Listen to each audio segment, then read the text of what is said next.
Vamos iluminar o nosso encontro, como sempre, com a palavra de Deus. Aqui eu vou dar muitas dicas para vocês, jovens. E a primeira delas é: nunca comece nada sem a palavra de Deus. Nem que seja você sozinho. Onde você estiver, não tem nem a Bíblia na mão, mas lembra um versículo. O Senhor é meu pastor. Dai graças ao Senhor porque Ele é bom. Se você iluminar tudo que você for fazer com um texto bíblico, quando você menos pensar, você já está dando conta. É preciso motivar toda a nossa vida com a palavra de Deus, não simplesmente os momentos mais obscuros. Por isso, vamos iluminar com aquele jovem que mais amou Jesus, nosso querido São João, o apóstolo mais novo, o discípulo amado, que teve a graça de deitar a cabeça no peito de Cristo e tirar dele os seus segredos, até mesmo quem o trairia, quem depois se suicidaria porque traiu o seu Senhor. Caríssimos, amemo-nos uns aos outros, porque o amor vem de Deus. Todo aquele que ama nasceu de Deus e conhece a Deus. Quem não ama não conhece a Deus, porque Deus é amor. Nisto se manifestou o amor de Deus para conosco. Deus enviou seu Filho unigênito ao mundo para que por ele tenhamos a vida. Nisto consiste o amor, em não termos sido nós que amamos a Deus, mas em ter sido Ele que nos amou por primeiro e enviou seu Filho como vítima de expiação pelos nossos pecados. Se Deus assim nos amou, também nós devemos amar-nos uns aos outros. Palavra do Senhor. Minha gratidão ao meu querido filho Padre Lucas pelo convite e minha gratidão a vocês por terem a paciência de escutar um pouco. Eu gostaria de trabalhar em dois aspectos o nosso encontro. Não sei quanto tempo eu tenho, se eu passar, você corte o bispo, tá bem? Mas queria passar para vocês um pouco o lado daquilo que a igreja já pensa, já fala, já ensina, para depois entrarmos no momento em que nós estamos hoje e talvez até aquelas dúvidas, inquietações que tem no coração da nossa juventude ou dos pais com os seus filhos, que muitas vezes não sabem como atuar em circunstâncias como esta. Quero também, ao mesmo tempo, dizer que aqui não estamos para buscar culpados. Nós temos uma formação positivista, infelizmente, em que a gente não busca a solução do problema, a gente busca o culpado. E isso é desde que a gente nasceu, viu? Você lá do lado do seu irmãozinho, e a mamãe diz: quem foi ele? A gente já aponta logo. A gente já entrega logo. Quando não, a gente corre e joga o outro no fogo, não é? É uma formação de encontrar o culpado, de não encontrar a solução. Então, aprendam a ter sabedoria de Deus, de em toda e qualquer circunstância, até aquelas mais drásticas, buscarem a solução. Enquanto buscamos os culpados, não temos uma resposta para o problema. Quando buscamos a solução, fica até mais fácil abraçar o culpado. Então, com isso, que eu quero aqui colocar para vocês, para que os pais aqui presentes e os jovens aqui presentes não se sintam culpados, não é para carregar um peso, justamente para tirar a ansiedade, para evitar a depressão e, como consequência, ajudar aqueles que, infelizmente, entram num estado de desequilíbrio tal que pensam até em tirar a própria vida. A vida é dom de Deus. Até hoje ninguém conseguiu dizer o contrário. Até mesmo os médicos, até mesmo os cientistas, as pessoas mais cultas, sabem que, mesmo sem religião, existe um ser muito maior do que nós, que nos concede a vida. Alguns vão pela evolução, outros vão pela geração, enfim. De qualquer forma, se você for procurar a origem, você vai encontrar alguém que é a origem sem origem, ou seja, aquele que está acima de tudo, nós chamamos Deus, que no Antigo Testamento é o Deus dos nossos pais, o Deus de Abraão, de Isaac, de Jacó, e que no Novo Testamento, sem deixar de ser o Deus dos pais e de conduzir o seu povo numa pedagogia de amor e de conhecimento de quem ele era, se revelou totalmente em seu Filho Jesus Cristo, que é Deus. São princípios que devemos colocar porque é neles que nós nos ancoramos. Senão nós não temos um referencial. Toda a vida tem um referencial. Você pequenininho, a professora perguntou, cadê seu pai? Cadê sua mãe? E você está lá. Você tem um referencial. Você se volta para a sua origem. E normalmente, esta origem é o amor. Por isso amamos tanto papai e mamãe. Se a vida é um dom de Deus, o homem, por ser criatura, não tem o poder de revogá-la, de tirá-la. Pelo contrário, a ele é dado a obrigação de administrá-la. A nossa vida é para ser bem administrada, porque depois prestaremos conta dela. Os pais às vezes não têm esta noção, mas quando levam os filhos para a pia batismal, levam o filho para quê? Para se tornar filhos de Deus. Antes são só criaturas, pagãos, não é? Os pais levam para se tornarem filhos de Deus. Quase dizendo, não são mais meus filhos, são filhos de Deus. Deus, por sua vez, diz, não devem ser criados de qualquer forma, devem ser criados como filhos de Deus. E justamente para serem criados como filhos de Deus, eu não poderia encontrar pessoas melhores do que vocês dois. Entrega de novo para papai e mamãe, para que criem seus filhos como filhos de Deus. O batismo deixa de ser, então, um aspecto meramente social. Vamos lá fazer festa, arrumar padrinho para dar presente, não é? O batismo deixa de ser social e passa a ser compromisso. Você entregou o seu filho a Deus, agora você tem que criá-lo como filho de Deus.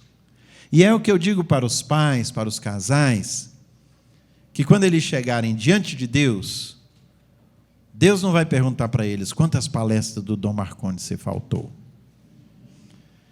Mas a primeira pergunta de Deus vai ser, seus filhos vão vir para cá. Foi essa a missão que eu te dei lá embaixo. E a minha alegria maior vai ser quando eles chegarem aqui. Olha a missão de pai e mãe. Levar os filhos para o céu. Mais do que encher o bolso dos filhos de dinheiro. É levar os filhos para o céu. E Jesus mesmo vai completar dizendo, de que adianta você ganhar toda a vida, ou ganhar tudo nesse mundo se vier perder a vida?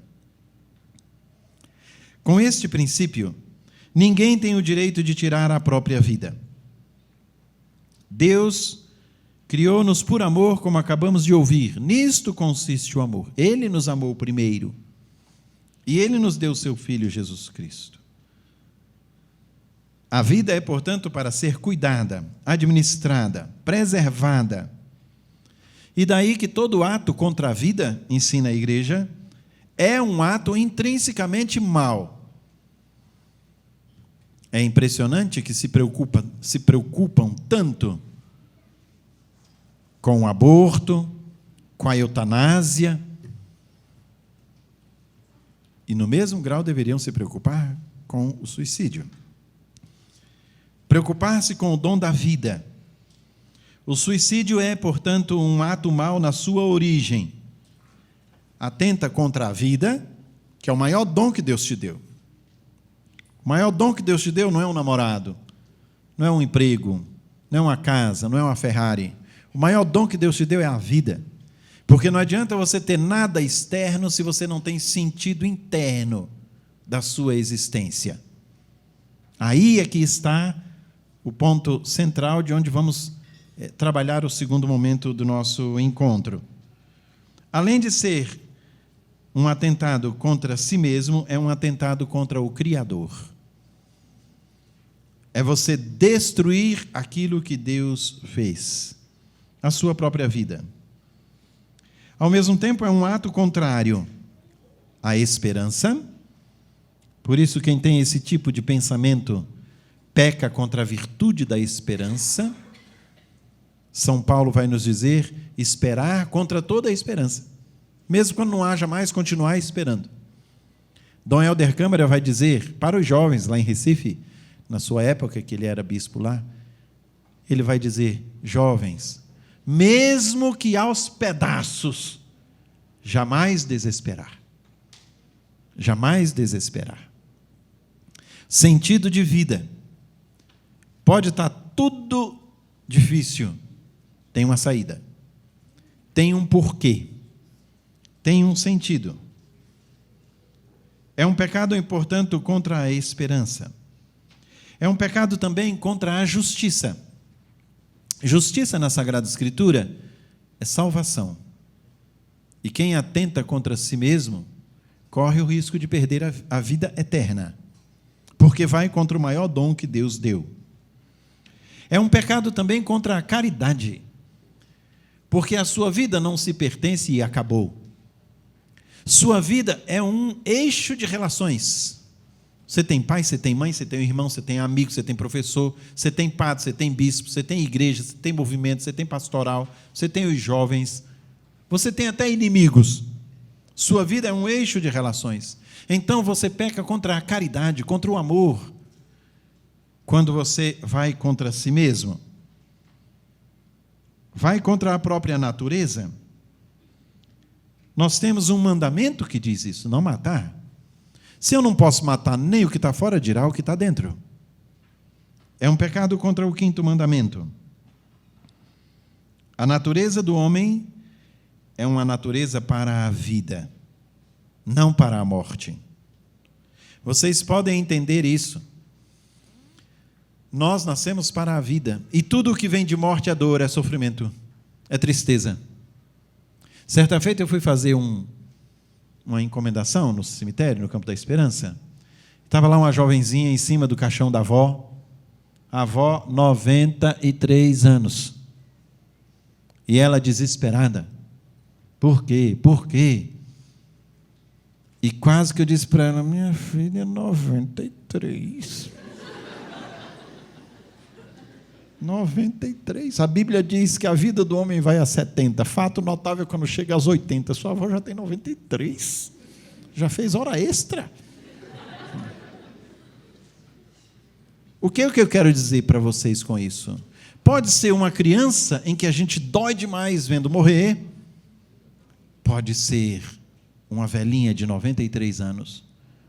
Ninguém aceita a morte. Nem os maduros, nem os imaturos, nem os pequenos, nem os maiores. Ninguém aceita a morte. E por quê? Porque nós fomos feitos para a vida. Não fomos feitos para morrer. A morte entrou no mundo por inveja do maligno, que colocou o pecado no coração do homem, diz a Escritura.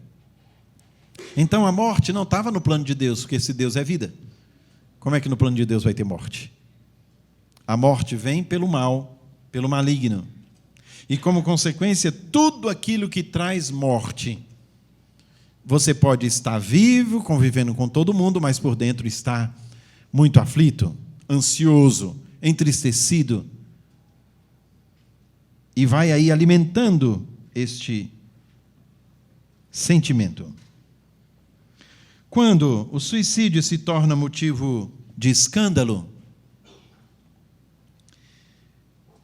ainda é mais grave, pois incita outros a praticá-lo. por exemplo, como meio de protesto, ou até mostrar que dá conta e faz. Tem alguns tempos aí, não tem muito tempo, nós vimos aí uns videozinhos de baleia azul, não é? Para ver até onde você vai, até onde é o seu limite. E muitas crianças até acabaram mortas, que querendo provar para o outro que dava conta, atentou contra a própria vida. Existem alguns casos provocados, de fato, por distúrbios.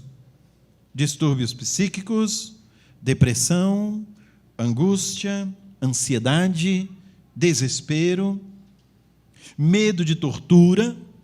Em alguns países, vocês sabem que ainda existe a tortura. Então, a pessoa com medo de ser muito torturada, ela atenta contra a própria vida. Ou qualquer outro tipo de sofrimento. Neste caso, a maioria das circunstâncias, a pessoa age sem o uso da razão. Para ser honesto com vocês, até um tempo atrás, a igreja nem rezava por suicida. Não tinha missa por suicida. Como que a pessoa vai contra o maior dom que Deus deu, que é a própria vida? Com todos os estudos de psicologia, psiquiatria, em que a gente chega a um conhecimento mais profundo do desequilíbrio da pessoa, e como consequência, quando a pessoa está naquele nível, ela já não tem mais discernimento para decidir algo, por isso que precisa sempre uma pessoa perto. Com isso, a igreja retomou, e na misericórdia de Deus, hoje rezamos também por casos assim tão dolorosos. Estes distúrbios e tipos de sofrimento, desespero, depressão, angústia, uma vez agindo sem o uso da razão, a culpabilidade pode ser diminuída, mas nem assim se dá o direito. Ninguém tem o direito nem de tirar a vida do outro e nem de tirar ou atentar contra a própria vida. Isso não é direito. De forma alguma podemos considerar igualmente que um suicida, por atentar contra a própria vida, já está condenado. Então já está nos infernos. Não. A misericórdia de Deus é sem medida. E ela vai até o último instante para conceder até a graça da conversão e a graça de desistir de ato tão horrendo. A igreja orienta, em primeiro lugar, e eu quero que vocês guardem bem essa palavra, não desesperar. Como já citei Dom Helder no início da nossa conversa. Nunca desesperar da salvação das pessoas que atentam contra a própria vida. Vejam o que diz o catecismo da igreja. Deus pode, por caminhos que só Ele conhece, dar a ocasião de um arrependimento salutar. Uma das coisas mais lindas da nossa igreja é que a igreja nunca diz quem está condenado. A igreja diz quem está salvo. O que leva, então, ou quais são os sintomas? Vou citá-los todos e depois a gente volta com mais tempo em cima de cada um. Alguns aspectos que devem ser levados em conta para termos cuidado, para sermos como que uma antena. A gente tem que ter uma anteninha chamada desconfiômetro. Tem gente que não tem desconfiômetro, né? Toda hora está dizendo, quase que a gente está dizendo, cai fora, você não cabe. E a pessoa está ali, oi. Com aquela cara de pastel, não é? E está ali. E a gente querendo uma certa privacidade, mas a pessoa está ali. Não tem desconfiômetro. Às vezes não tem desconfiômetro da postura, não tem desconfiômetro do falar, enfim. Muitas vezes ingenuidade, às vezes até pureza. Mas, para esse aspecto, a gente tem que ter um desconfiômetro, um sintoma. A gente ficar atento a algumas coisas.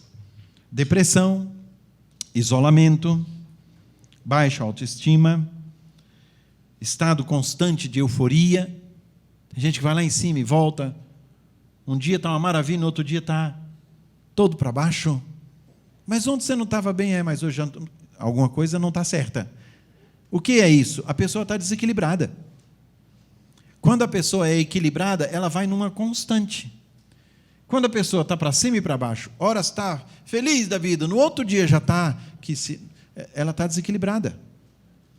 Vocês vão ver esses loucos que aparecem na TV, nos Estados Unidos e também aqui em Suzano, no Brasil, que pegam uma metralhadora e entram numa escola e começam a atirar nas crianças, tudo. E depois da reportagem, ou até se matam, vai perguntar para o vizinho, não, era uma pessoa boa, educada, todo dia aqui dava bom dia, cumprimentava, ajudava, e de repente isso, ninguém entende, não é isso que a gente escuta? Ninguém entende o que aconteceu, porque era uma pessoa tão boa. São desequilíbrios, altos e baixos. Baixo autoestima. Alguns aqui da nossa época vão lembrar daquele desenho Wall-E. Estão lembrados? Os jovens não lembram, não, porque não é do tempo de vocês. Mas era uma hiena que sempre dizia, ô vida, ô azar, ô vida, ô azar. O tudo dela era, não podia fazer tudo, não. Era sempre tristeza e azar. Um negativismo constante. Nada está bom. Nada está bom. Baixo autoestima. Nesse sentido, esses aspectos podem ser provocados por pessoas ou por nós mesmos.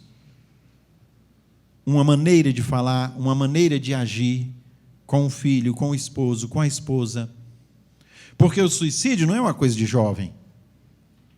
Vocês veem pessoas maduras, formadas, avós e se suicidam. E veem jovens também, que buscam tirar a vida. Não é algo que eu posso fechar numa faixa etária, nem só num local determinado. Com tudo isso que eu coloco, nós vamos vendo o que o mundo está hoje. O mundo é um mundo de cansaço. Se cansa muito fácil das pessoas.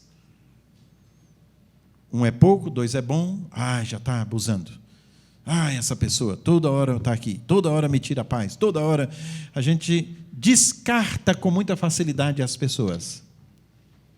E juventude, a gente descarta com muita facilidade dos grupos. É um chatinho, então vamos botar ele de lado. Riscar da carteirinha, não é? Já quer sentar na janelinha, como diz. Não, põe ele de fora.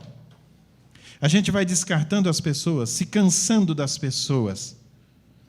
Nós temos que ser quase como que um vigia do irmão que se encontra em estado de desequilíbrio. Mesmo que a aparência diga o contrário. Aparentemente está muito bem, mas tem algo afligindo aquela pessoa que a gente vê que não está normal. Alguma coisa não está bem ali. Isso você vê no seu amigo. Atitudes repentinas, isolamentos. Mas você não diz, não quero mais. Vai cortando.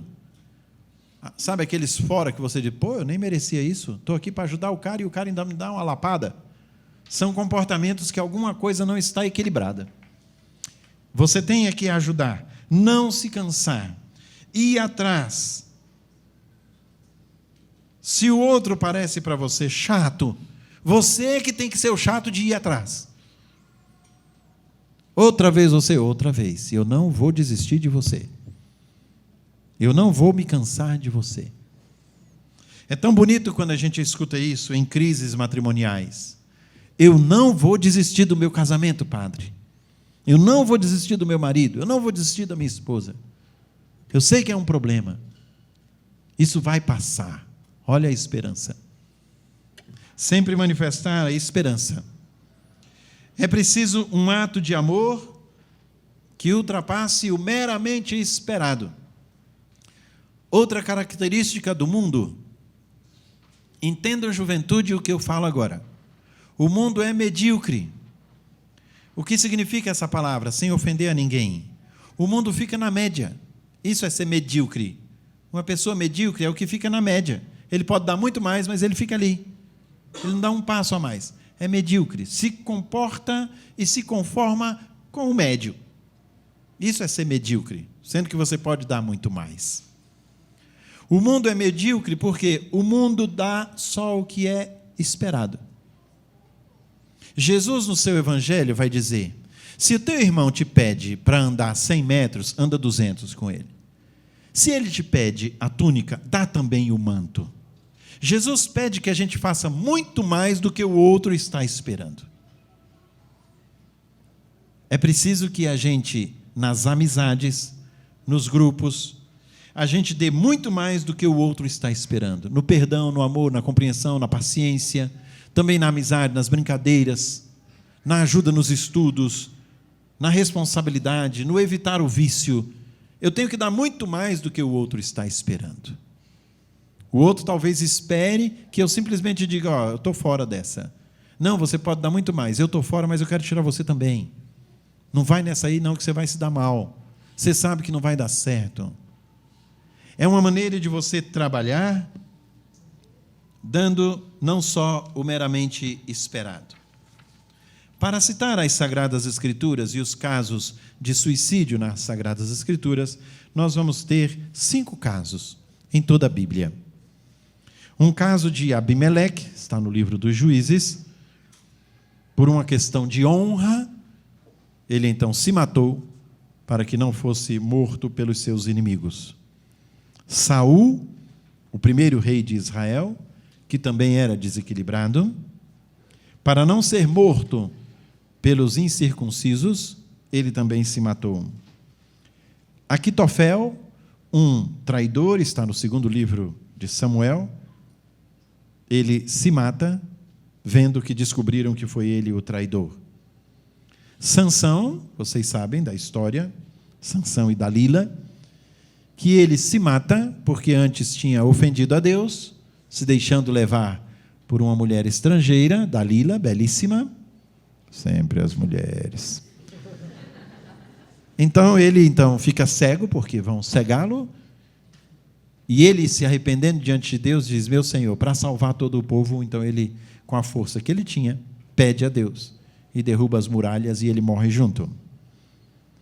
E o caso de Judas, que por angústia traiu o seu mestre, traiu o seu Senhor. No caso de Judas, é interessante que Jesus olha para Judas e diz o quê? Com um beijo. O sinal do amor e da vida, que é o carinho, a afeição, com um beijo, você trai o seu amigo, Judas. Toda a angústia do coração de Judas que saiu dali. Vejam que não tinha mais peso o dinheiro, as 30 moedas de prata. E o peso foi tamanho que ele suicidou-se. O suicídio pode acontecer com qualquer pessoa que se encontre num estado de fraqueza, num estado de cobrança, que não tem em quem confiar. Vai muito por aí. Eu não tenho ninguém em quem eu confio, por isso não me abro. Vou guardando. Acontece também com pessoas que não têm amor, nem experiência de amor. Não se sentem amadas. Por isso não sabem amar. Não têm ajuda espiritual constante. É preciso estar atento, pois em alguns casos provocam nas pessoas que estão ao redor uma certa impaciência, que, percebida, pode acelerar o ato de tirar a vida. Algumas circunstâncias a gente encontra cartas. Mamãe, eu não quero mais ser peso para a senhora. E tira a vida. Por causa da impaciência. Aqui entramos num ponto em que nós já temos consciência, mas ao mesmo tempo continuamos fazendo. Com todo o respeito das expressões usadas, mas como estamos no meio juvenil, me permito. Isso é frescura. Está querendo chamar atenção. Imaturidade. A gente sempre vai encontrando uma desculpa para justificar a atitude daquela pessoa. Quando é percebido isso, pode acelerar o ato de tirar a própria vida. A palavra-chave nesse sentido, com aqueles que rodeiam a pessoa que está desequilibrada, é paciência. Nós temos que ter uma paciência. Outro pecado do mundo. O mundo não tem paciência para nada. O mundo é imediatista. Você pensou hoje, você quer ontem. Você quer tudo para ontem. Você não tem paciência. O jovem hoje é muito impaciente. O jovem não aprende a esperar. Ora, até para você vir a esse mundo foram 9 meses. A paciência, a formação, a espera. Não é tudo do jeito que você quer, na hora que você quer, quando você quer. Não. E muitas vezes temos circunstâncias em que a gente não entende o porquê que aquela coisa não aconteceu comigo, eu esperava tanto. Paciência. Nosso querido e amado Dom Ávila, alguns aqui o conheceram, ele conta uma historinha que me chama sempre a atenção neste cuidado da paciência, de esperar a hora de Deus mais do que a nossa hora, de coisas que acontecem na nossa vida que a gente não compreende, em que às vezes até a gente julga Deus, briga com Deus, não é? Na nossa imaturidade espiritual. Ele disse que quando tinha 17 para 18 anos, já estava no seminário, querendo ser padre, quando foi obrigado a sair do seminário para servir o exército. E ele, então, brigou primeiro com o reitor, que o reitor esqueceu de botar o nome dele lá na lista da dispensa do serviço militar. Brigou com Deus, eu querendo ser padre, o senhor parece que não me quer padre, enfim. Quem tem 18 anos sabe como é isso, não é? A gente briga com o mundo. E ele foi, muito contra gosto, teve que servir o exército. Serviu 1 ano, voltou para o seminário, passou o tempo, terminou, ordenou-se padre.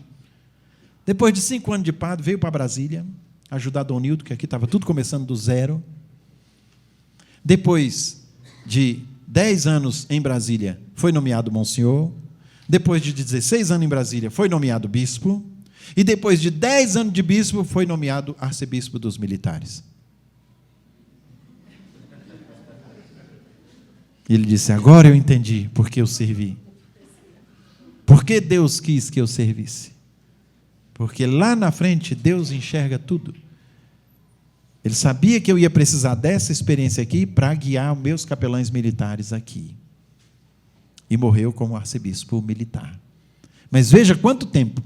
Lá do seminário, nem padre era ainda. E a resposta só foi dada para ele depois de 10 anos de bispo.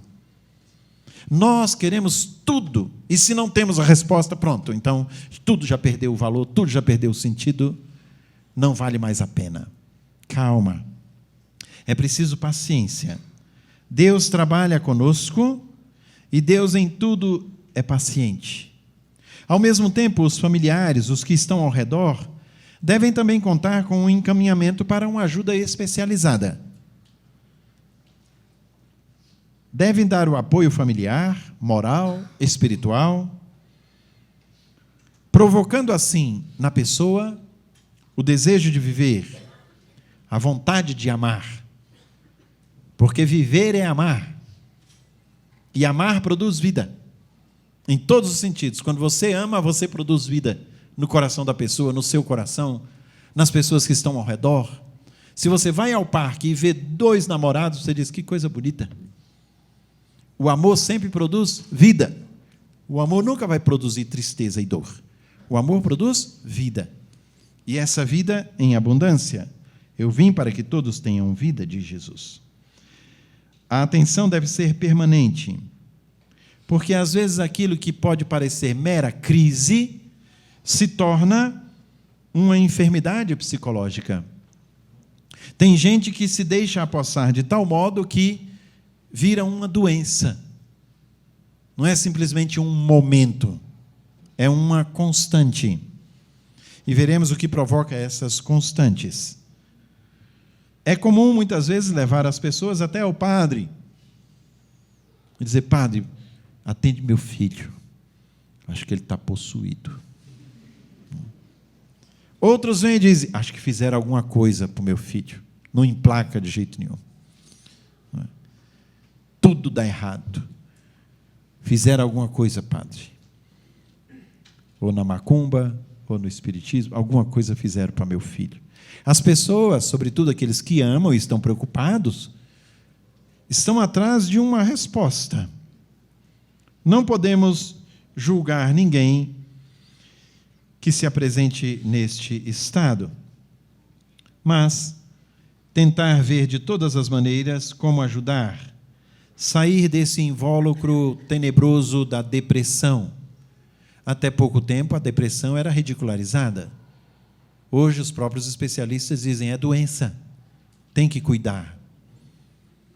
Então, como que antes não tinha depressão e agora é depressão para todo canto? É um problema que invade a sociedade inteira. A depressão não está na pobreza.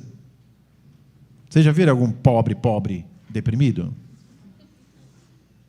Ainda tira o chapéu e diz: vou ganhar na loto, com as bênçãos de Nossa Senhora Aparecida.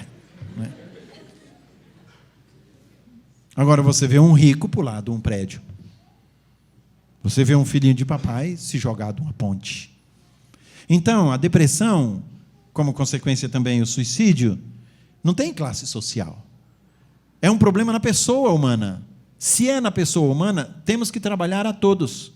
A sociedade está doente, porque a sociedade, ao invés de produzir vida, produz morte. João Paulo II, nosso amado Papa da Juventude, dizia: devemos lutar contra a cultura da morte. E o nosso amado Papa Francisco diz hoje ainda para a gente: devemos colocar a cultura do encontro. Porque esses aumentos de depressão, de perda de sentido da vida, vêm por quê? Porque os homens não se encontram mais. Você se fecha num celular ou num computador dentro do seu quarto e você não se encontra mais com seu pai, com sua mãe, com seus amigos, com seus irmãos. Você se fecha em si mesmo. Se fechando, quem vai te conhecer? Ou quem você vai conhecer? Você vive no mundo de aparência. E até as redes sociais, vamos falar delas daqui a pouco, é uma aparência. Você sabe muito bem, se eu falar com o Lucas aqui, é uma coisa. Se eu mandar um zap para ele, é outra. Uma pessoa disse: Dom Marconi, preciso falar com o senhor urgente, mandou no meu zap. Eu estava numa reunião com o Dom Sérgio do meu lado. Para não parecer desrespeitoso, eu botei embaixo assim e disse, só escrevi assim: aguarde. A resposta: nossa, como o senhor foi grosso. O que vem de zap, a pessoa não está vendo o outro, não está vendo em que circunstância está o outro. E eu querendo ser ainda educado para dizer: aguarde que já a gente fala, não é? Não, nossa, como o senhor foi grosso. Eu não costumo ser grosso, não. Todo o aspecto desta paciência, deste encaminhamento, desse desejo de viver. Uma atenção permanente. Depois, tirar todo e qualquer julgamento. Sair deste espírito de depressão. Junto com este acompanhamento, entra todo o lado cristão da ajuda. O que nós chamamos de compaixão. O que é compaixão? Você participar da paixão do outro. Você participar do sofrimento do outro. Ter compaixão é se preocupar com o outro. É ir atrás, é ligar, é falar, é perguntar. É provocar para que o outro fale. Esta compaixão é acompanhada do entendimento. O entendimento do outro começa pela escuta. é estar disposto a escutar. O mundo tem muitos cursos de oratória, não é? A gente está precisando de cursos de escutatória. Ninguém escuta mais ninguém. A mãe está falando e o filho está... Vocês não, que são tudo santo. Mas os outros lá fora, não é? Ninguém escuta mais ninguém. Eu estou dizendo, vai acontecer, e a pessoa não escuta. A gente sabe porque vê a consequência do ato que a pessoa tomou, mas a pessoa não escuta. Dirá quando se chama a atenção, aí é que não escuta mesmo. Na Sagrada Escritura, o livro da sabedoria diz, toda repreensão, num primeiro momento é chata. Toda repreensão, seja do papai, da mamãe, do chefe de trabalho, né? Toda repreensão, num primeiro momento, é chata. Mas depois você diz, pô, que bom, me corrigiu, não vou errar mais. Você amadurece, vê com outros olhos. Mas quando você não busca escutar e compreender o estado do outro, ali você já põe um ponto final. Vou pedir as contas. Olha os ímpetos. Né? Vou acabar o relacionamento. Está tudo terminado entre nós. E vem o choro e o ranger de dentes da raiva, não é? Junto com a compaixão e o entendimento, a fé. Passar àquele que tem um momento de depressão a convicção da presença de Deus em sua vida. Em quem você crê? Como está a sua fé? E junto com a fé, o amor. Jovens amados, guardem bem isso para vocês não esquecerem mais. Quando vocês estiverem casados com seus filhos, vocês vão ensinar para eles, lembrando de mim, viu? Amar é dar a vida. Amar não é gostar. Amar não é fazer uma coisinha ali, um vernizinho. Amar não é sugar o outro. Tem gente que pensa que amar é sugar o outro. Eu vou tirar tudo do outro, sobretudo do bolso do outro. Não, amar é dar. Amar não é sugar. Amar é dar a vida. E dar a vida tem diversos caminhos para você dar a vida. Na paciência, na escuta, na atenção, no reconhecimento, nos valores do outro, no não dominar o outro, no não exigir do outro, não cobrar do outro. Tudo isso é manifestação de amor. Quando eu dou a vida, eu dou o meu tempo, eu dou de mim. Quando eu atendo os casaizinhos novos, eles vêm com tantos sonhos. E depois do casamento, vocês vão fazer o quê? Vamos viajar. Vamos comprar um carro novo, não sei das quantas, cheios de sonhos. Aí vem os meninos. Metade dos sonhos vai só em fralda. E engraçado que nenhum diz assim, pô menino, você está tirando todo o dinheiro que eu juntei só em fralda. Não. Faz com amor. Dá a vida. Olha o que é dar a vida. Abre mão de si e de todos os seus sonhos e de tudo aquilo que você tinha, porque você ama. É o seu filho. E você dá a vida, você vende tudo. Não é verdade? Uma cirurgia, vende tudo. Mas eu quero meu filho bom. Queria até estar no lugar dele, mas eu não posso. É ele que tem que passar por isso. Então, se eu pudesse, eu fazia a cirurgia no lugar dele, mas não posso. O problema está nele. Isso é amor. É dar a vida, preocupar-se com o outro, ir atrás do outro, dar tempo, escutar. Amor manifesta sempre a grandeza da pessoa. Não há maior amor do que dar a vida pelos seus amigos. Vocês são meus amigos, já não chamo vocês de servo, porque o servo não sabe o que está no coração do seu senhor, mas o amigo sabe. Dar a vida pela pessoa que se encontra na fraqueza. Perder seu tempo, entre aspas. Perder até compromissos para estar ali. Interessa, sim, como eu dizia no início, não buscar culpados. Senão a gente fica culpando. Não, está vendo? Foi a menina que deixou. Foi o vestibular que não passou. Começa a gente buscar culpados. Mas devemos identificar causas, isso sim. O que causou chegar nesse estado? O que causou chegar neste ponto? Abrir os olhos para a pessoa, para ela buscar soluções. Não adianta você estar se martirizando, e nem muito menos só se culpando. Vamos buscar soluções internas e externas. Até mesmo quando acompanhado por um especialista, um médico, um psicólogo, o paciente ele pode não contar tudo. É interessante aí, e digo para vocês, juventude, o valor da confissão. Porque mesmo para um psicólogo, para um psiquiatra, a pessoa não se abre por inteiro. Num confessionário se abre. E ainda é 0,800, hein? E se enche da graça de Deus.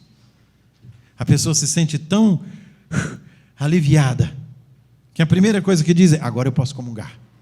Não é verdade? Porque tirou tudo dali de dentro. Aquilo que importunava, tirou tudo dali de dentro. Muitas vezes o próprio paciente não quer colaborar com o tratamento. Se tem necessidade, até mude de médico, mas proporcione oportunidades. Em cima de todo dessa visão geral que eu dei para vocês, também da Sagrada Escritura, vejamos um pouquinho como se encontra o mundo hoje. Um mundo de competitividade e de disputas. Um mundo de vaidades e de autoafirmação.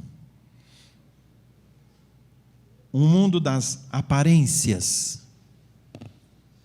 Um mundo materialista, hedonista. O hedonismo é o prazer pelo prazer. E não é só prazer sexual. É o comer sem medida. Um dos grandes problemas dos jovens norte-americanos hoje é a obesidade. Está quase se igualando à droga, para vocês terem uma ideia. Por quê? Ansiedade. Desconta na comida. E vai botando para dentro. Ainda cabe uma azeitona. Vai. É uma maneira de fuga. Todas essas coisas são fugas. Um mundo de vaidades. Eu brinco com o povo dizendo: vocês deixem de pagar o dízimo, mas não deixem de pagar a academia. Não é verdade? E está lá. É mais fiel à academia do que o horário da missa. Não fura com a academia, porque eu tenho que estar, como é que vocês dizem? Bombado. Barriguinha, tanquinho.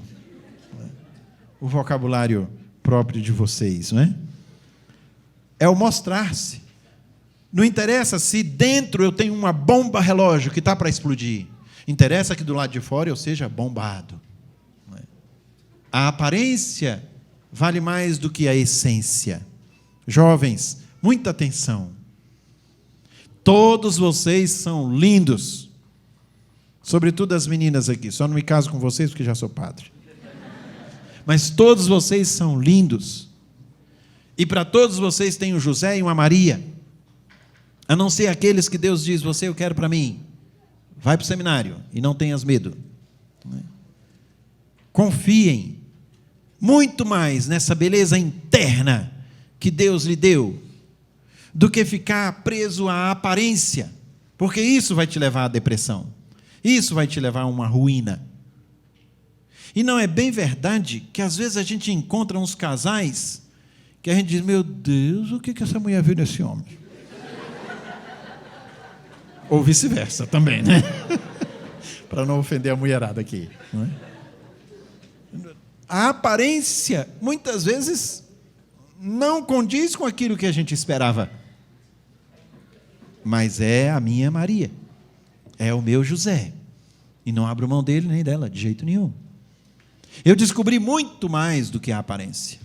E se a gente vive de aparência, vai viver até os 35, 40, depois do 40 é só mochiba, aí pronto, é estica de lá, estica de cá, não é todo jeito para aparecer mais jovem.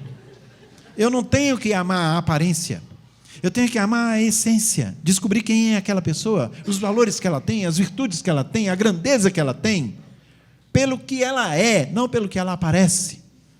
Logicamente, o que aparenta tem que ser fruto da essência. Ou seja, eu vou ser fora aquilo que tem no meu coração. Então, eu vou ser justo, honesto, caridoso, amável, carinhoso, atencioso. Tudo isso porque já está dentro do meu coração. Então, eu manifesto fora, em atitudes concretas. Mas não se prender só ao visual. Olha a tristeza de um mundo do visual, onde se descartam aqueles que muitas vezes têm mais dons e carismas, mas porque o corpo, o rosto, o jeito não condiz, então esse a gente... E depois falam de discriminação. Não está no nível da nossa firma. Então, se descartam as pessoas por causa da aparência. Competitividade e disputas. Um mundo materialista, onde eu tenho que ter tudo. Um mundo imediatista, tem que ser agora.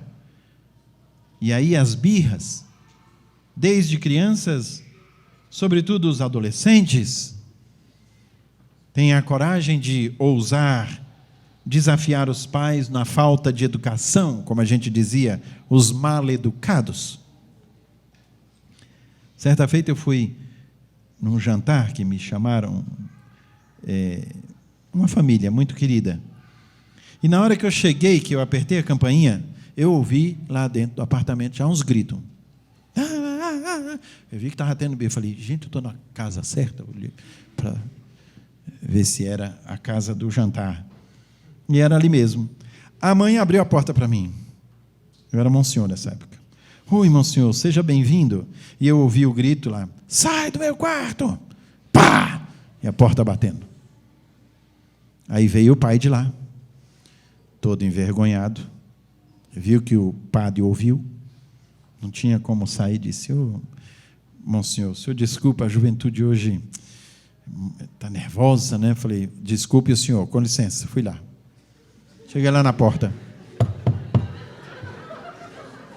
O que é, monsenhor? Cara de pau. Falei, posso entrar? Eu creio que não é um momento bom. Eu já fui entrando. Senão, antes que batesse para mim também, né? Vamos sentar aqui um pouquinho. E meu jantar foi 1h45 com ela lá dentro. Para sair de lá e dizer, desculpa, pai. Desculpa, mãe. Hoje a gente se sente num mundo onde a inversão dos valores e até mesmo das responsabilidades parece algo normal. Pai é pai, não é amiguinho. E mãe é mãe, não é amiguinha. Guardem bem isso, porque um dia vocês vão ser pai, e vocês vão ser mãe, e vão querer o respeito de seus filhos. Quando a gente começa a quebrar a hierarquia de valores, a gente começa a entrar por uma estrada deserta, onde eu não tenho mais apoio.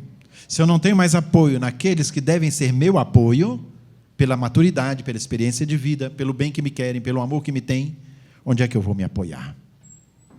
E aí vem a crise da família. E crises que, muitas vezes, a culpa não está no pai e na mãe, muitas vezes a culpa não está no jovem. Também cito este momento que para mim foi doloroso, mas que marcou muito. Eu e Dom Sérgio estávamos fazendo uma visita pastoral numa paróquia, e do lado da paróquia um colégio desses de classe A, onde os papais chegam lá com BMW e Mercedes, enfim. E Dom Sérgio deu uma palavra para os alunos, tal, papapá.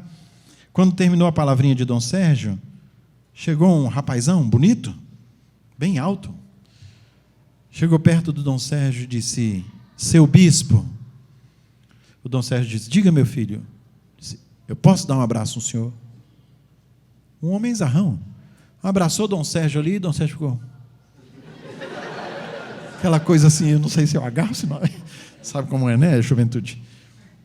E o menino dando a chorar. Tem 1 ano que eu peço um abraço para o meu pai e ele diz que é frescura. Ainda pergunto se eu não sou homem. 1 ano.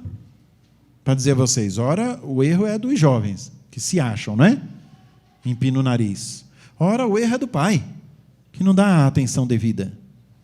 Joga lá no colégio, como quem diz, pelo menos está aí dentro, se vira.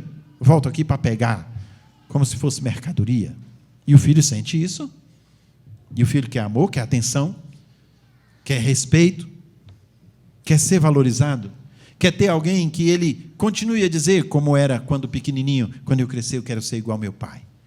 Quando eu crescer eu quero ser igual à minha mãe. Todos nós dissemos isso um dia. Porque a gente tem como referência.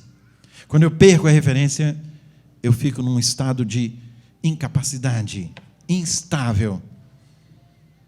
O mundo ainda imediatista provoca o egoísmo, que esvazia a pessoa. A pessoa egoísta, ela volta-se para si mesmo e pensa bastar-se em si mesmo. Não encontrando respostas, porque necessita do outro, do valor do outro, da maturidade do outro. A pessoa começa a, por um orgulho bobo, se fechar em si mesmo. Não busca ajuda. Não satisfaz o seu interior. Vai perdendo o sentido de vida. E aí vem as frustrações, decepções, carências, vazios. É preciso trabalhar na educação para a vida. É uma educação para a vida inteira. Uma vida que tem um sentido prolongado. Uma vida que não esconda ou fuja das dificuldades e cruzes. Hoje nós encontramos os jovens incapazes, e eu quero dizer isso para vocês a partir de agora fazerem um bom exame de consciência, incapazes de enfrentar cruzes. Na primeira dificuldade, desiste. Larga. Busca outra coisa. Não enfrenta. Às vezes encontro isso até nos meus padres novos. Primeiro problema na paróquia, Dom, eu vim aqui entregar a paróquia. Não, meu filho, pelo amor de Deus. E o povo vai ficar sem padre. Força, levanta, ânimo. Estou aí com você, vou lá, dou uma palestra lá. Celebro lá junto contigo. Para te fortificar. Não pode desistir na primeira embate. Padres já maduros não tem esse problema. Todo o lado de saber também renunciar. Saber até onde vai. Eu tinha um diretor espiritual muito santo, já está no céu. Ele, quando a gente falava da questão dos vícios e do risco dos vícios, ele dizia, no campo da bebida, beba até o joelho. A gente ficava, beber até o joelho. Um gole depois do joelho chega na cabeça. Pronto. Você já faz besteira. Ou seja, beba até onde você se controla. Onde suas pernas ainda se controlam. Senão, você se torna um padre alcoólatra. Com problema grave. A gente acha que beber demais, buscar outras experiências, até com droga, com outras coisas, não é? Isso é mostrar-se grande, é mostrar-se valoroso, é mostrar-se autossuficiente, forte. Pelo contrário, é fraqueza. Os vícios só nos levam a cair.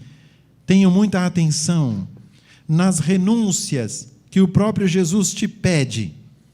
Essas renúncias não precisa ser escutar do papai e da mamãe. E nem de um bispo falando e dizendo, meu filho, não faça isso, que você vai se dar mal. Não.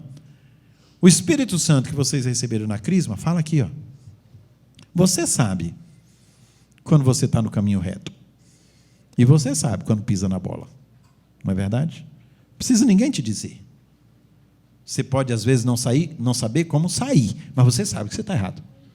Você sabe que você não está no caminho certo. Por que eu digo tudo isso? Porque tudo isso leva à depressão. A pessoa pensa que se realiza nessas coisas e depois vem uma frustração. Em nosso mundo contraditório, se educa para ter, não para ser. O menino tem vocação de veterinário. O pai disse, você vai fazer medicina. Você vai fazer medicina. Frustra. Mas eu tenho vocação é para ir outra coisa aqui. Tive um amigo monge que o pai dele disse: você vai fazer medicina, porque tinha 2 filhos, um foi engenheiro, o outro tinha que ser médico. Eram as 2 profissões na época que era todo orgulho para pai e mãe, e ele queria ser padre. Pois ele deixou tudo, foi fazer medicina.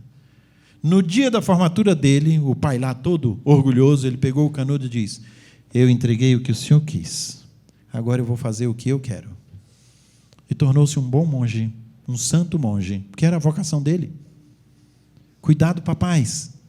Às vezes eu fico empurrando meu filho para um lugar onde ele não tem vocação. Às vezes eu quero que meu filho seja o que eu quero, ou o que eu queria ter sido, não o que ele tem vocação para isso. E aí, juventude, vocês têm que se perguntar: qual é meu carisma? O que é que eu tenho de bom, de natureza? A gente tem coisas que são naturais na gente. Até seus coleguinhas vão dizer: como é que você conseguiu fazer? Uai, muito fácil, fiz. Não é? Para o outro é uma dificuldade, porque ele não tem aquele dom. Você tem. Tem gente que pega as coisas muito rápido. Tem outros que não entendi. Espaçadinho, como a gente diz, né? Mas tem outro dom. E aquele que, para mim, às vezes é o passadinho do grupo, ele tem muitos outros dons que eu não tenho. E aquele que, às vezes, eu quero ver um dom nele que eu não tenho, ele não tem muitos que eu tenho. Cada um de nós tem uma missão neste mundo. Por isso, valorizar a pessoa, não o que a pessoa tem. Cada um é diferente e único, com valores e fraquezas também, viu? Às vezes a gente diz: oh meu Deus, eu estou tentando vencer isso aqui e não consigo, e o outro lá venceu com tanta facilidade. É a minha fraqueza. Até Paulo dizia isso: por que eu faço o mal que eu não quero e não faço o bem que eu quero? Então, são contradições que entram na nossa vida. Quando pomos o objetivo na matéria, passamos com a matéria e nos encontramos vazios. É preciso valorizar quem você é, valorizando suas capacidades, suas conquistas, elogiando tudo aquilo que você faz de bom, incentivando relações com os outros e até com quem pensa diferente de mim. Não é porque pensa diferente que eu tenho que abrir mão dele. A vida é uma aventura extraordinária, onde vamos descobrindo cada dia e em cada circunstância a nossa missão, a nossa tarefa nesse mundo. Quem nos diz isso é o Papa Francisco. A vida é extraordinária. A última vez que eu tive com o Papa Francisco, eu cumprimentei e disse: Santo Padre, lhe trago um abraço de Dom Sérgio. E tenha certeza, Brasília toda ama o senhor. Ele me puxou no canto assim e me falou no ouvido: a ver que tem alguém lá que não gosta de mim. Dando uma risada, não é? Que liberdade, não é? Que liberdade do Santo Padre. Para dizer, a gente não agrada a todo mundo, nem Jesus agradou.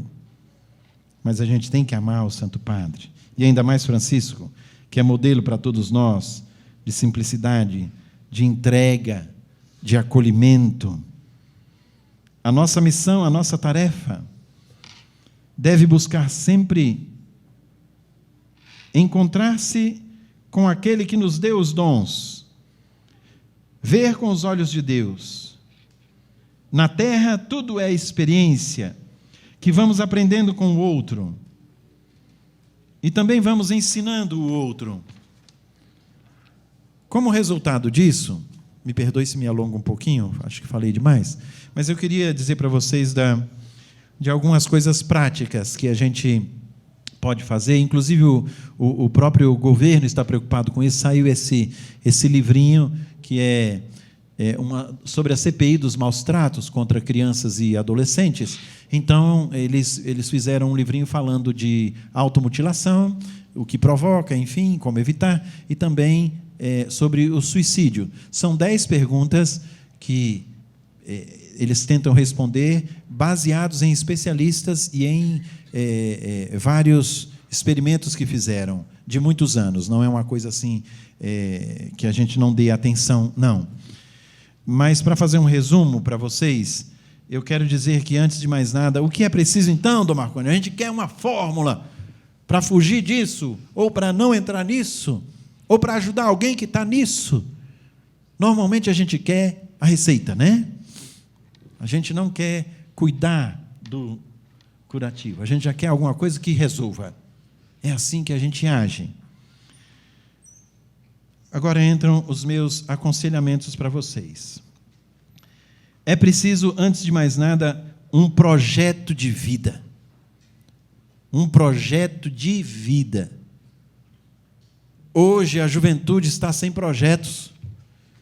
Você está terminando um ensino médio e alguém pergunta para você: você vai prestar o vestibular para quê? Não sei.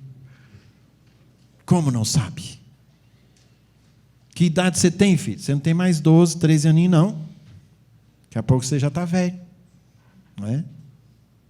Um dia desse, uma criança me perguntou: quantos anos o senhor tem? Eu falei: 55. Nossa, como você é velho. E a gente se acha o novo, né? As crianças vão para o céu, verdade. Então, a primeira coisa, um projeto de vida. Tem gente que faz projeto de vida sem fé, sem nada de Deus. Aos 40 anos, quero ter $1 milhão na minha conta. Tem gente que faz um projeto assim.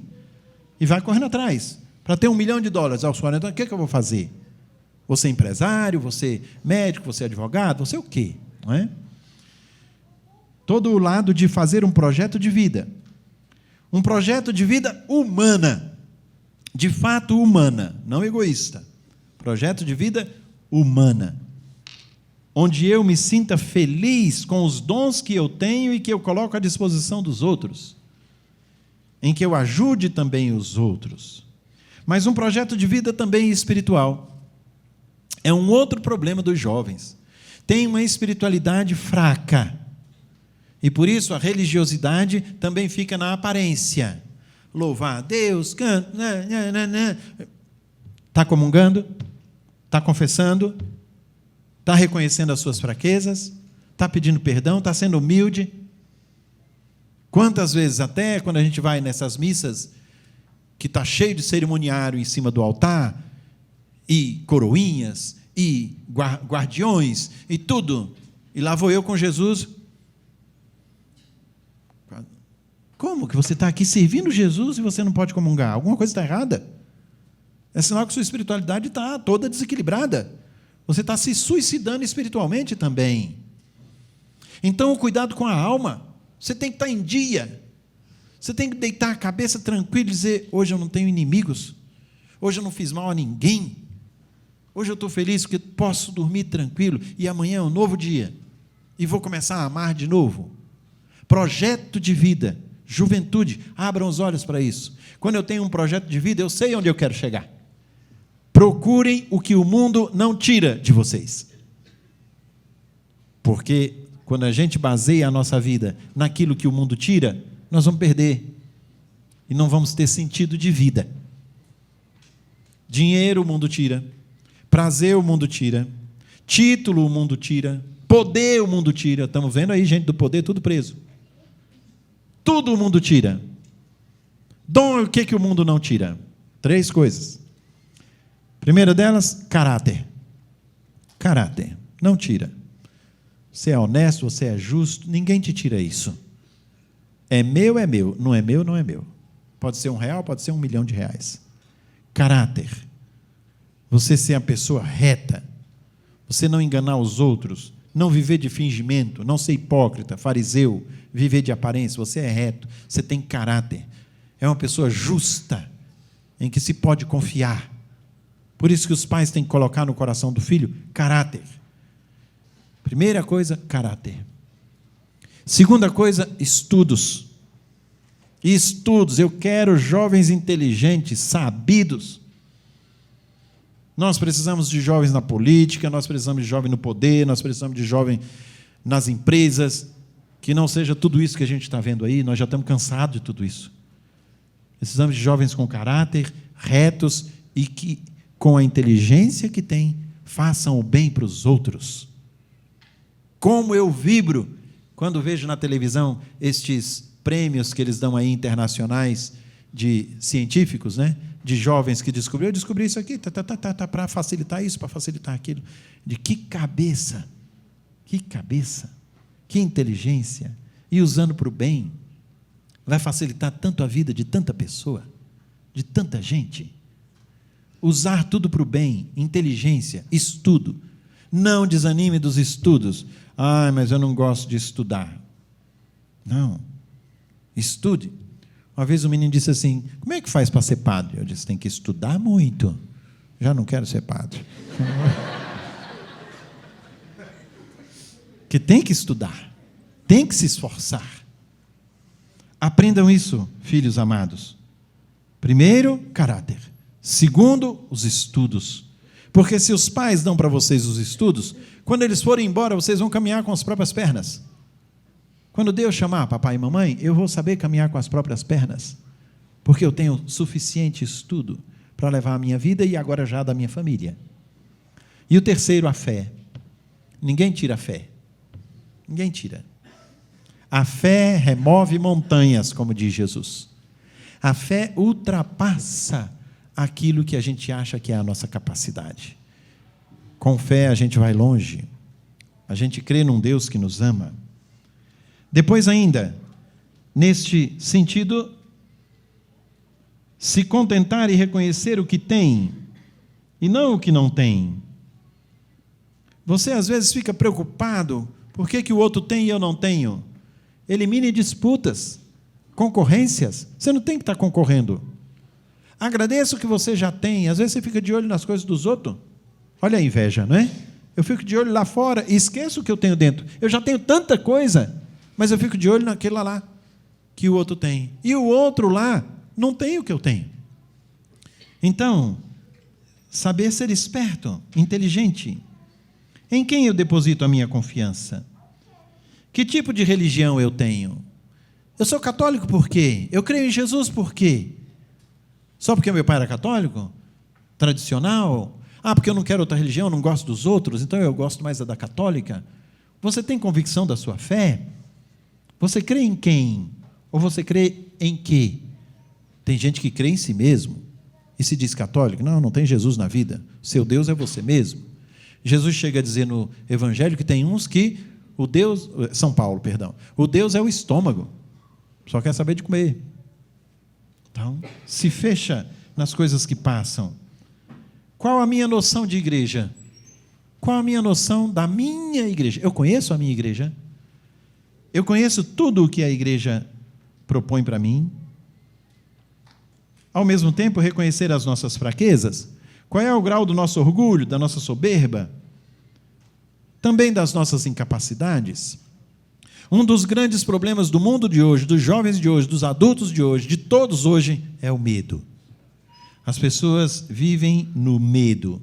Não é medo só da violência, medo de enfrentar realidades, medo de discutir com alguém que pensa diferente. Então você já isola. Por isso nós estamos num mundo polarizado. Estamos num momento de polarização. Se pensa como eu, vem para o meu grupo. Se não pensa, cai fora. Nas últimas eleições, vocês viram isso? Inimizades dentro de casa. Deixou de se falar, porque um era amarelo, outro era verde, outro era azul, outro era preto, enfim. Só porque o outro é diferente. E gostava mais daquele do que desse. Pronto, agora já criou inimizade. Em que nível nós estamos? As nossas incapacidades, os nossos medos. Ter a humildade para pedir ajuda. E, ao mesmo tempo, a capacidade de superar. Eu cito o exemplo de Davi e Golias.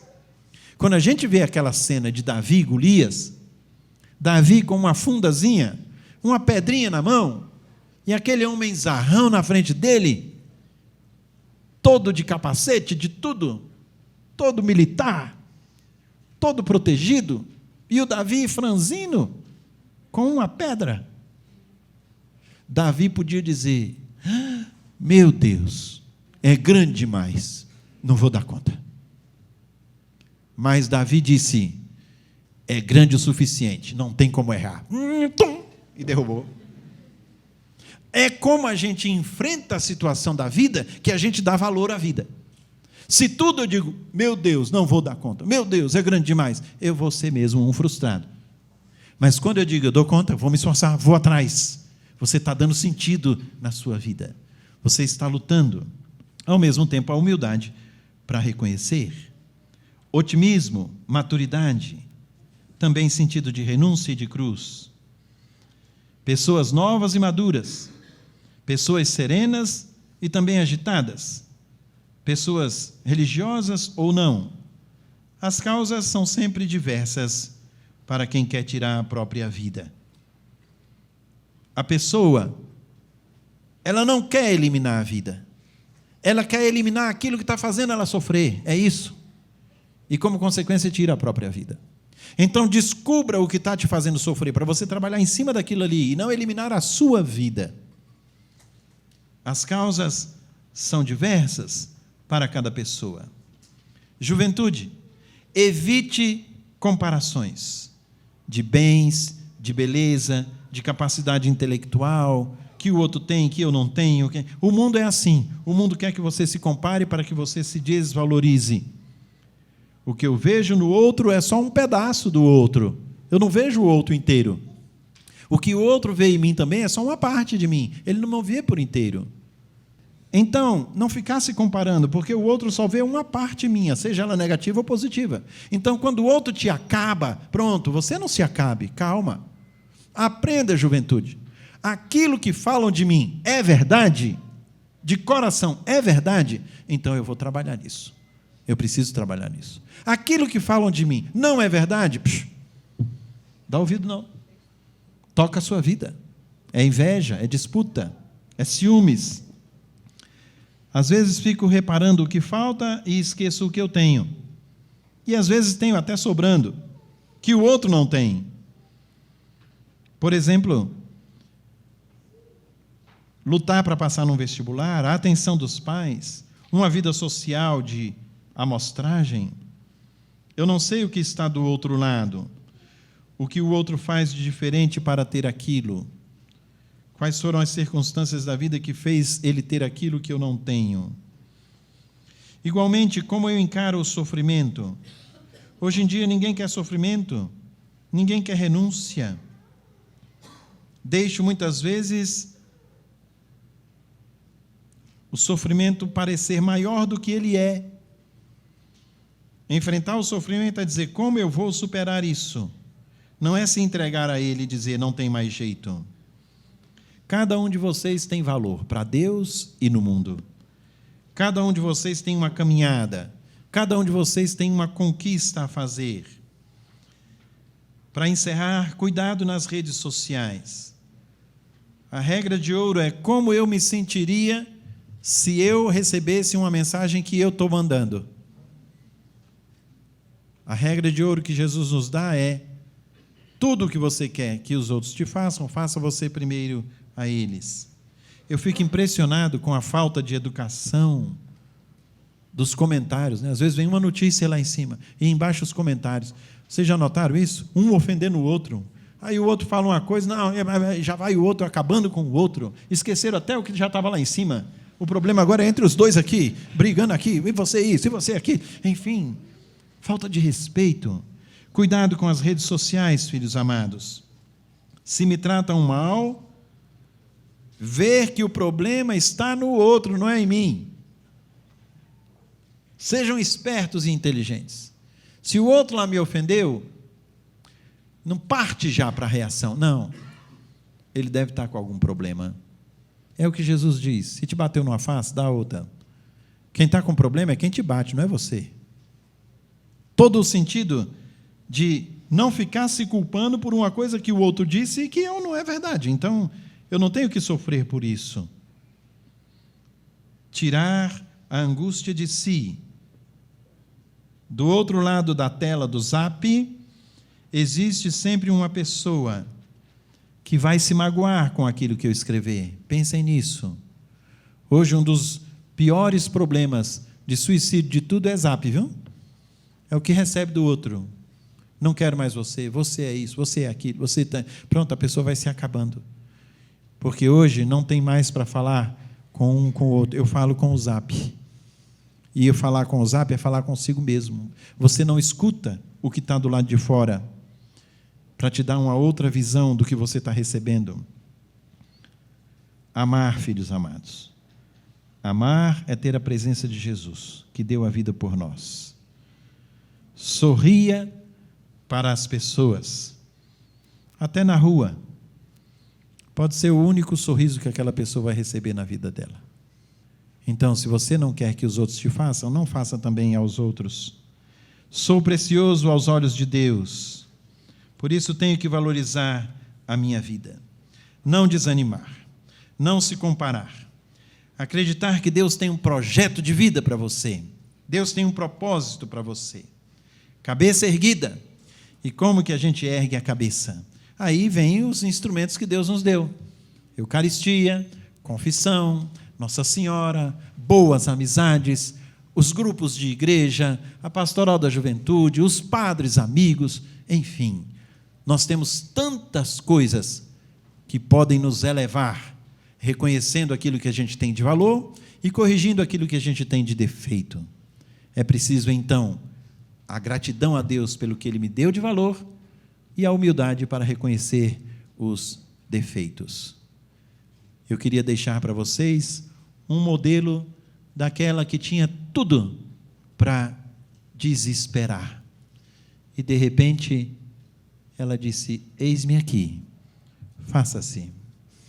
Vou dar para cada um de vocês e peço aos adultos aqui que, de preferência, para os jovens. Se sobrar, vocês levam também, tá bom? A Mãe de Deus. Já pararam para pensar se Nossa Senhora se deixasse levar pelo desespero? Meu Deus, e José agora? O que ele vai falar de mim? Estou grávida, vou ser apedrejada. Tantas interrogações. Ao mesmo tempo, meu Deus, não vou dar conta. Não vou dar conta. É grandioso demais ser mãe de Deus. Não. Eis-me aqui, Senhor. Foi essa missão que o Senhor me chamou. Eu estou aqui. Aquela que é a mãe da vida, porque nos deu a vida, Jesus Cristo, ela esteja com cada um de vocês. Cubra com o seu manto, fazendo com que vocês deem valor a cada segundo da experiência de viver, porque a nossa vida tem um sentido, uma missão, e a presença de Deus em nós faz com que a nossa vida seja vida para os outros, e que a vida dos outros seja vida para a gente. Ave Maria, cheia de graça, o Senhor é convosco. Bendita sois vós entre as mulheres, e bendito é o fruto do vosso ventre, Jesus. Santa Maria, Mãe de Deus, rogai por nós, pecadores, agora e na hora de nossa morte. Amém. O Senhor esteja convosco. Abençoe-vos o Deus Todo-Poderoso, Pai e Filho e Espírito Santo. Obrigado pela paciência.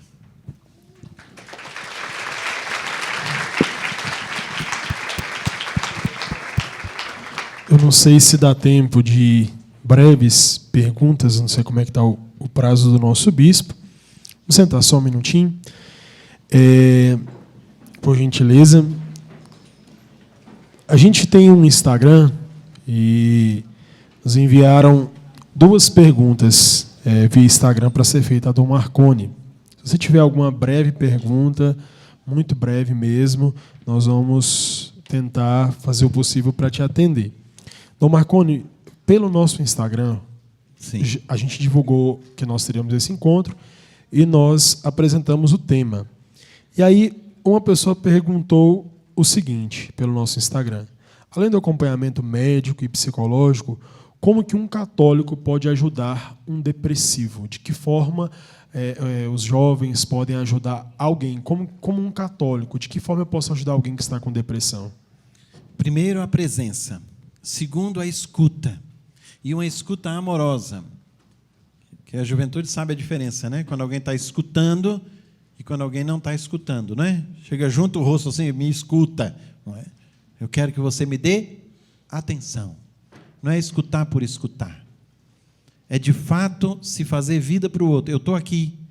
Eu vou perder tempo com você. Não interessa o que eu tenho. Aqui eu estou para te escutar. Por isso que eu falava da escutatória. Acho que ajudar um depressivo é, antes de mais nada, estar com ele, para ele se sentir valorizado. Alguém pensa em mim, e depois escutá-lo. Escutar de verdade. Muitas vezes você pode até dizer, eu não tenho a solução, mas vamos procurar. Eu não sei como te ajudar diretamente, mas vamos procurar.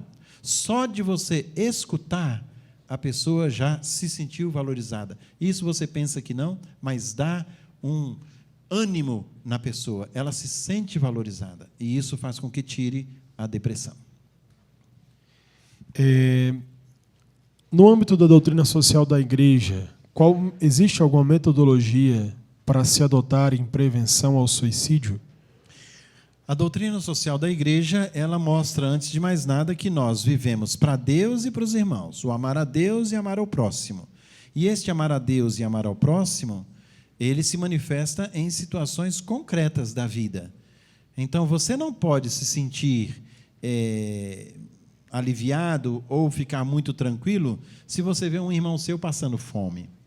Você não pode se sentir também tranquilo se vê um irmão seu longe da Eucaristia. Então, todo o lado da doutrina social é dizer, levanta a dignidade como pessoa, levanta a dignidade como filho de Deus. Colocar esses dois aspectos, onde aquela pessoa que se encontra num ambiente de depressão, se você tem como colocá-la em grupos, fazer com que ela se sinta valorizada, vamos fazer uma ação social, vamos trabalhar junto aqui, enfim, a pessoa se sente valorizada. Eu já tive casos em que a pessoa disse, eu não encontro valor nenhum até hoje, Dom, dentro da minha casa. Ninguém me dá valor. Mas no meu trabalho, todo mundo até me bajula, falou assim. Então, a pessoa estava em depressão e o que estava segurando não era nem a família, era o trabalho. Era o respeito e a atenção que o pessoal do trabalho dava àquela pessoa. E por quê? Porque no trabalho era muito capaz. Então, valorizavam aquilo que ela fazia. E em casa, não valorizavam, então a pessoa ia para baixo, para baixo. Então, dar o valor à pessoa naquilo que ela faz, sim, mas, sobretudo, naquilo que ela é, porque ela só consegue fazer porque ela tem dons, ela tem carismas dentro que faz desenvolver aquelas atividades.